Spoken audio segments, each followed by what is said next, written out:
चलो दोस्त देखते हैं महाबलीपुरम का समुद्री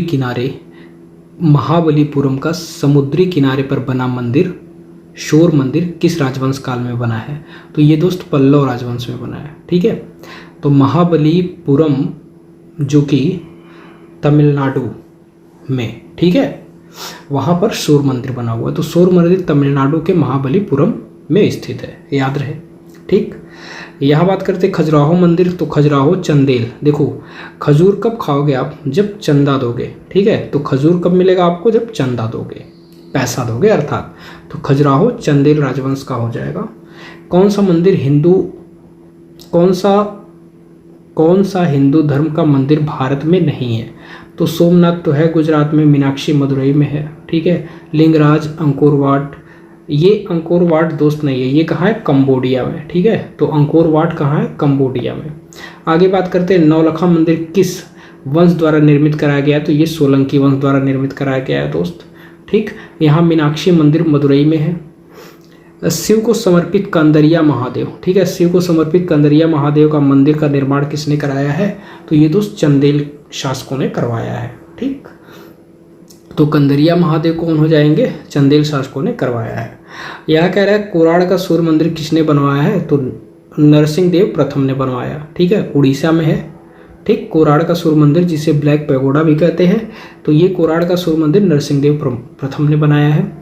भारत में किस स्थान पर महाभारत के आख्यान तराश कर बनाए गए हैं। भारत में किस स्थान पर महाभारत के आख्यान तराश कर बनाए गए हैं। तो महाबलीपुरम। ठीक है, महाभारत के आख्यान महाबलीपुरम।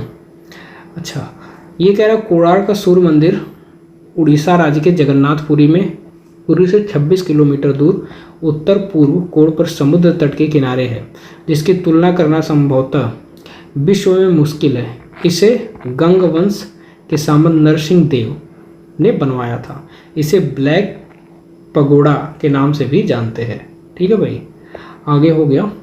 यहाँ देखते हैं ये खजुराहो के मंदिर किस शैली में है। तो नागर शैली में। 3 तरह की शैली होती है दोस्त। ठीक, तो खजुराहो नागर शैली में है। आगे बात करते हैं दिलवाड़ा का जैन मंदिर माउंट आबू। ठीक है, जैन धर्म से रिलेटेड। तो दिलवाड़ा का राजस्थान, दिलवाड़ा का आबू में बने जैन मंदिर उत्तम कला। गुजरात के सोलंकी नरेश भीमदेव के मंत्री विमल शाह ने दिलवाड़ा में 11वीं सदी में विमल शाही नाम से जैन मंदिर का निर्माण करवाया था। तो दिलवाड़ा का मंदिर कहाँ हो जाएगा दोस्त, माउंट आबू। ठीक, माउंट आबू अर्थात राजस्थान। ठीक है भाई, आगे देखते प्राचीन भारतीय शिल्प शास्त्रों में मंदिरों के निर्माण की प्रमुख शैलियों का उल्लेख है। ठीक है, तो नागर है, बेसर है और द्रविड़ है, मतलब ये सारी हैं। ठीक, 3 शैलियाँ होती हैं दोस्त। 3 शैलियाँ देखो, नागर शैली होती है, द्रविड़ शैली होती है और बेसर शैली होती है। ठीक है, नागर शैली में ये मंदिर प्रायः शिखर मंदिर होते हैं। द्रविड़ शैली, ये भारत के मंदिर प्रायः द्रविड़ शैली, दक्षिण भारत के मंदिर प्रायः द्रविड़ शैली के हैं। इनके शीर्ष या छतें प्रायः गज पृष्ठाकृत होती है। ठीक है, गज पृष्ठाकृत होती है। आगे बेसर शैली कर्नाटक, यह मध्य भारत के कर्नाटक के कतिपय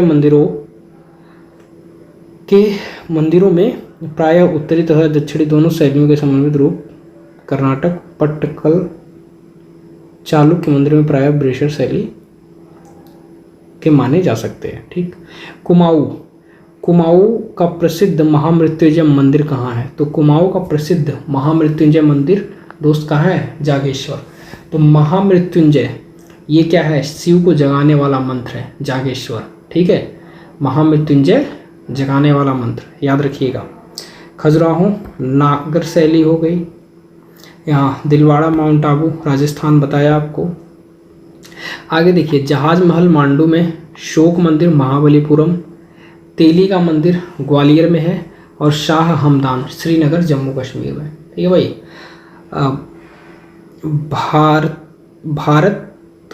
भारतीय शिल्प शास्त्रों में मंदिरों का निर्माण प्रमुख शैलियाँ बताया मैंने आपको। यहाँ बात करते भाई आपका हिंडोला मांडू हो जाएगा, खिड़की मस्जिद दिल्ली, अहमद-उद-दौला आगरा और शाह हमदान श्रीलंका। ठीक। चंदेल राजाओं ने किस प्रसिद्ध मंदिर का निर्माण कराया? तो कंदरिया महादेव। ठीक है, चंदेल राजाओं ने कंदरिया महादेव मंदिर का निर्माण कराया। ठीक है, अभी ऊपर हमने डिस्कस किया। यहाँ देखते हैं दोस्त, अब परशुरामेश्वर 6ठी सदी का है, मुक्तेश्वर आपका 970 ईस्वी का है, लिंगराज 1090 का है और कोराड़ सूर्य मंदिर 1236 से 1264 का है। ठीक। शोर मंदिर, शोर मंदिर अभी बताया मैंने, महाबलीपुरम तमिलनाडु। ठीक, महाबलीपुरम। सूर्य मंदिर दोस्त वही कोराड़ का है। ठीक, उड़ीसा में कोराड़। आगे बात करते हैं, खजुराहो के मंदिरों में सबसे बड़ा ऊंचा और कलात्मक मंदिर कौन सा है? कंदरिया महादेव। तो खजुराहो में ही कंदरिया महादेव है। ठीक है, खजुराहो, कंदरिया से समझिए बंदरिया। ठीक है, तो बंदर क्या करते हैं? खुजलाते हैं। ठीक, याद रहे। खजुराहो मंदिर किस राज्य में स्थित है? तो मध्य प्रदेश में है भाई। ठीक, मध्य प्रदेश राज्य में है। ठीक, आगे बात करते हैं, तेजपाल और विमल शाही वास्तुपाल मंदिर स्थित है कहाँ? माउंट आबू। ठीक, माउंट आबू में। पल्लव काल का सर्वाधिक आरंभिक संरचनात्मक मंदिर कौन सा है? तो शोर मंदिर, महाबलीपुरम तमिलनाडु। ठीक, आगे बात करते हैं, यहाँ पर भारतीय इस्लामिक वास्तुशिल्प में दरवाजों को महत्वपूर्ण स्मारक माना जाता है काल क्रमानुसार। ठीक, तो अलाई दरवाज़ा आपका इतना हो गया 1311, दाखिल दरवाज़ा आपका 1425, बुलंद दरवाज़ा 1602, रूमी दरवाज़ा आपका 1783। यहाँ देखिए स्वर्ण कमल सरोवर कौन से मंदिर में स्थित है? तो ये इम्पॉर्टेंट हो जाता है भाई ना। तो स्वर्ण कमल सरोवर कौन से मंदिर में स्थित है? तो मीनाक्षी मंदिर में। ठीक है, मीनाक्षी मंदिर में क्या है? स्वर्ण कमल सरोवर है। आगे बात करते हैं गंगा अवतरण। ठीक है, महाबलीपुरम। गंगा अवतरण शिल्प कहाँ स्थित है? तो महाबलीपुरम में। ठीक है भाई, यहाँ देखो इंडिया गेट का डिज़ाइन लुटियंस ने, एडविन लुटियंस ने। तो इंडिया गेट का डिज़ाइन कौन बनाया दोस्त? एडविन लुटियंस ने, याद रहे।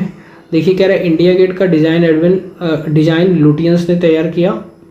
एडविन लुटियंस ने नई दिल्ली की योजना तैयार की थी और राष्ट्रपति भवन का डिज़ाइन भी एडविन लुटियंस ने ही तैयार किया है। ली कार्बुजियर ने चंडीगढ़ शहर का डिज़ाइन किया था। तो ली कार्बुजियर चंडीगढ़ शहर के डिज़ाइनर हो जाएंगे। यहाँ नेकचंद रॉक गार्डन कहाँ है? तो नेकचंद रॉक गार्डन कहाँ है दोस्त? चंडीगढ़ में। ठीक, राजा यशोवर्मन द्वारा निर्मित खजुराहो मंदिर। ठीक है, राजा यशोवर्मन द्वारा निर्मित खजुराहो मंदिर कहाँ है? मंदिर का है लक्ष्मण मंदिर। तो राजा यशोवर्मन द्वारा निर्मित खजुराहो का मंदिर है क्या है? लक्ष्मण मंदिर। तो खजुराहो का मंदिर, लक्ष्मण मंदिर। ठीक, आगे बात करते हैं प्रत्यलिधा मुद्रा। ठीक है, प्रत्यलिधा मुद्रा ये महिषासुर मर्दिनी से रिलेटेड है। यहाँ उज्जैन किस मंदिर के लिए प्रसिद्ध है? तो महाकालेश्वर। उज्जैन, यार उज्जैन में महाकालेश्वर मंदिर है, स्वाभाविक सी बात है। अभी हाईलाइट भी कुछ दिन रहा हुआ है, जो बना है उज्जैन में महाकालेश्वर वो सब टूट फूट गया है। ठीक है, तो उज्जैन आपके महाकालेश्वर हो जाएंगे। मीनाक्षी मंदिर मदुरई, अभी बोला आपको। हवा महल दोस्त जयपुर में, कॉमन चीज़ है। यहाँ कोराड़ के सूर्य मंदिर का नट मंडप का एक उच्च धरातल पर अलग से स्थित है। यह कहाँ स्थित है? जगमोहन के सामने। ठीक, मामल्ल शैली रथ मंदिर कहाँ है? तो ये महाबलीपुरम। रथ मंदिर कहाँ है? महाबलीपुरम। प्रसिद्ध स्मारक जहाज महल। ठीक है, किस प्रादेशिक भारतीय इस्लामी शैली का प्रतिनिधित्व करता है? तो मालवा। तो जहाज महल मालवा का। अब देखो जहाज में क्या होगा? माल ही लाएंगे। ठीक है, जहाज अगर महल है तो उसमें माल लाएंगे हम। ठीक, मतलब सामान वगैरह ढेर सारा, जहाज से ही माल वगैरह आता है ना, तो जहाज और माल। ठीक, खजुराहो के मंदिर समूह में प्रमुख मंदिर है कंदरिया महादेव। ठीक है, खजुराहो, बंदरिया मैंने बताया था। ठीक, आगे देखते हैं कोराड़ उड़ीसा में है, मांडू मध्य प्रदेश में है, जहांगीर आर्ट गैलरी मुंबई में, भारत भवन आपका भोपाल में, भारत कला भवन हो जाएगा तो ये वाराणसी में हो जाएगा दोस्त, याद रहे। राककट मंदिर पंच पांडव रथ पंच पांडव रथ की अगर बात करेगा तो महाबलीपुरम। देखो पांडव का रथ कहाँ हो सकता है भाई, महाबलीपुरम, जो महाबली होगा उसी के पास होगा, ऐसे याद रखिएगा। आगे बात करते हैं खजुराहो के प्रसिद्ध मंदिरों का निर्माण किसने करवाया था, तो चंदेल राजाओं ने करवाया था। अपने रंग के कारण किस मंदिर को काला पैगोडा कोराड़ का सूर्य मंदिर दोस्त। दिलवाड़ा का प्रथम मंदिर कौन से तीर्थकर को समर्पित है, तो आदिनाथ को। दिलवाड़ा का प्रथम मंदिर कौन से तीर्थकर को समर्पित है, आदिनाथ को। ठीक है भाई। पुरी के जगन्नाथ मंदिर स्थित बलभद्र, सुभद्रा तथा जगन्नाथ की प्रतिमाएं किस पदार्थ से बनी हैं, तो ये काष्ठ से बनी है दोस्त, याद रहे। मध्यकालीन भारतीय कला के प्रमुख केंद्र के नाम बताइए, तो मालवा। ठीक, नेक्स्ट देखते हैं। यहाँ कह रहा है खजुराहो की भांति मैथुन दृश्य रणकपुर के कौन से मंदिर में है। ठीक है, तो ये तीर्थंकर पार्श्वनाथ मंदिर में। खजुराहो का सबसे बड़ा और भव्य मंदिर कंदरिया महादेव, अभी बताया आपको। ठीक है, कंदरिया। माँ और बालक दोस्त, माँ और बालक विमल शाह मंदिर। ठीक है, मूर्ति किस मंदिर से प्राप्त हुई, तो विमल शाह। माँ और बालक विमल शाह से। ठीक है, विमल शाह से। जगत अंबिका मंदिर में मातृ देवी दुर्गा प्रतिमा किस रूप में है, तो शांत व अभय रूप में। ठीक है, अंबिका मंदिर में मातृ देवी दुर्गा की प्रतिमा किस रूप में, शांत व अभय रूप में। दिलवाड़ा के लुड़वसही मंदिर, ठीक है, लुड़वसही मंदिर के रंग मंडप में विद्या देवियों की खड़ी मूर्तियों की संख्या कितनी है, तो ये भाई इंपॉर्टेंट हो जाता है, 16 है ना, आप याद रखना ये इंपॉर्टेंट है 16। तो दिलवाड़ा के लुड़वसही मंदिर के रंग मंडप में विद्या देवियों की खड़ी मूर्तियों की संख्या कितनी है, तो 16, याद रहे। गंगा आवरण, ठीक, गंगा आवरण पल्लव वंश नामक रिलीफ मूर्ति कला की विषय वस्तु क्या रही है, भागीरथ की तपस्या। आगे बात करते हैं चट्टानों को काटकर मंदिर बनाने की कला का प्रचार किस पल्लव शासक ने किया, तो महेंद्र वर्मन ने। दिलवाड़ा के विमल शाही मंदिर को किस मुस्लिम शासक के आक्रमणों से नुकसान पहुंचा था, तो अलाउद्दीन खिलजी। ठीक है, ये था